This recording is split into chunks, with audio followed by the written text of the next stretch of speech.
Hey YouTube, back again. I just wanted to talk about schools. They're opening again, and hopefully they're opening again. Well, I don't even hope they open again. I have no opinion either way, because I mean you got 56.6 million kids from grades K through 12. They got to go back to the school. And I did a little research. I mean, I didn't do a whole lot of research because I was getting frustrated with what I was finding out. And so I'm gonna just tell you what I know. Okay. First thing I know is that right now in the city that I live in, and basically in the state that I live in, we have a ban on mass gatherings. But yet we finna put all our kids in these schools, so it's kind of oxymoron. There's a ban on mass gathering where they would give you a fine, if you don't wear a mask, and they would give you a fine if you got too many people. And now they're telling you, well, look, put all your kids in this place right here. So I don't know. It just don't make no sense. It's just so much stuff. I mean, you hear 2, 3 different things. It's just all ignorant to me. They say they're gonna let the kids go back to school because they low risk. Okay, that's fine. Even Dr. Funcci said we heading for uncharted waters. You remember him? He used to be the number one guy that was handling our virus problem here. Until he had a falling out, because that's political. To me, it's all like playing Russian roulette. All I know is it's time to start praying. Pray hard for your kids. Pray hard. See, I don't have any little kids. I got grandkids. I got a grandson. He's not able to go to school yet, but I got grandnieces and nephews that I love dearly, that I would do anything for, that I worry about. And if you're a parent, if somebody put your kid in the middle of the street and told them that you might get hit by a truck or you might not get hit by a truck, you'll be out in the middle of that street ready to defend your kid with all you got. So I'm just saying, and that's what this seems like. We putting our kids in front of a train and saying it might stop before it get there. So I don't know. I mean, they say low risk, but any risk is too many risks. I mean, I'm not gonna never put my kid in the chance that he's gonna be at risk for anything. But at least I know that they're offering online schools. You can still do the in-person thing. They're gonna have some kind of hybrid options that you can do.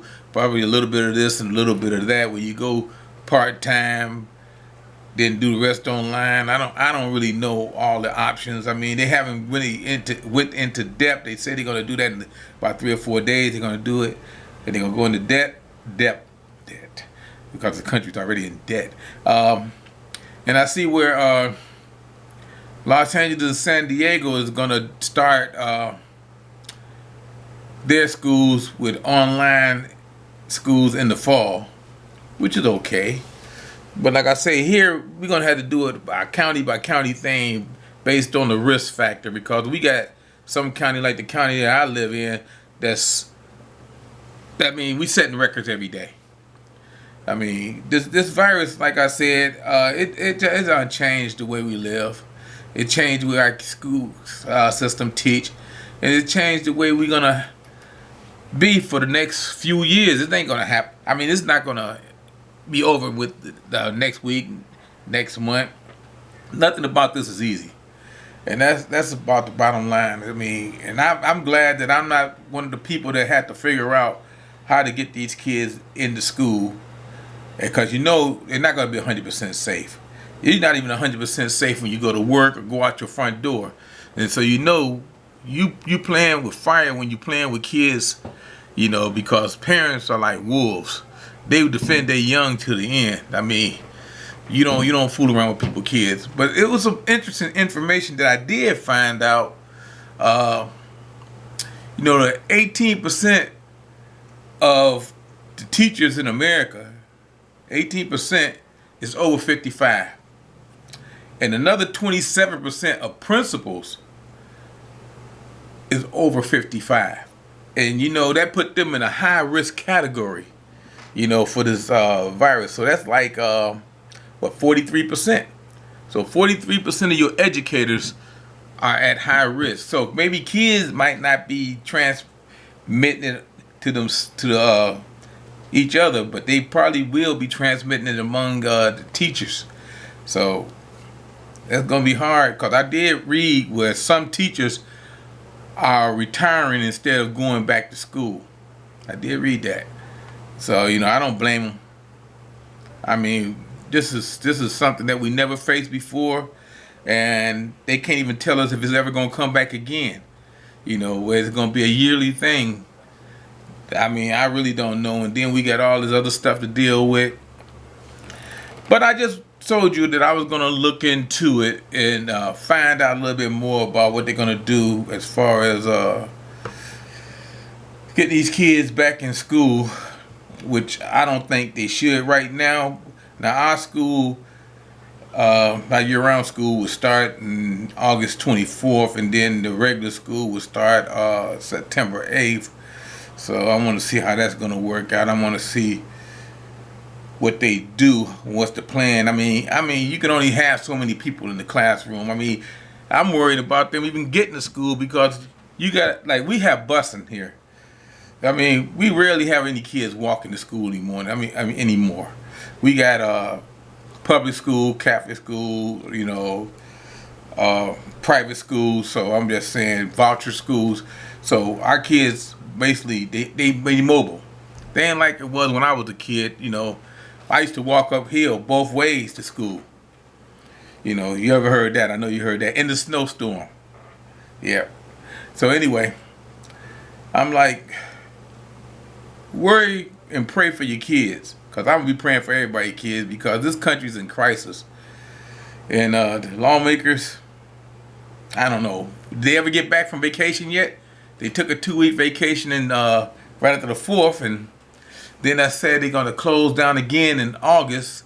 I'm glad we paying for that, because a lot of us can't even take a day off because we don't have any money. We got to work and make every dollar we can right now while we can, because we don't know when our companies are going to close up again. See, while we hustling, they're enjoying our money that we paying them to do nothing. And that's the politicians. And I don't like to talk political, because when you start talking political, it just make you cry, bring a tear to your eye. See, because like I say, pray for the kids. That's all I can tell you. With this school thing, it's gonna be rough. And like I say, I don't know all the details. It's gonna be a total nightmare. I mean, you putting all these kids, at risk, and it's like a petri dish. Now, if you like me, you remember how it was when you were in school, especially in elementary school and junior high school. I mean, you around kids that's sick all the time. It's always kids and they're sick, and the bathrooms and all this stuff. So I'm just gonna leave it at that, because the current threat level here in Cleveland is, and in Ohio and in the county, because he's doing it on the county thing, is right up there. We on the verge of that. They might even shut down our county any day now. They might be shutting it down as I speak. So I really don't know.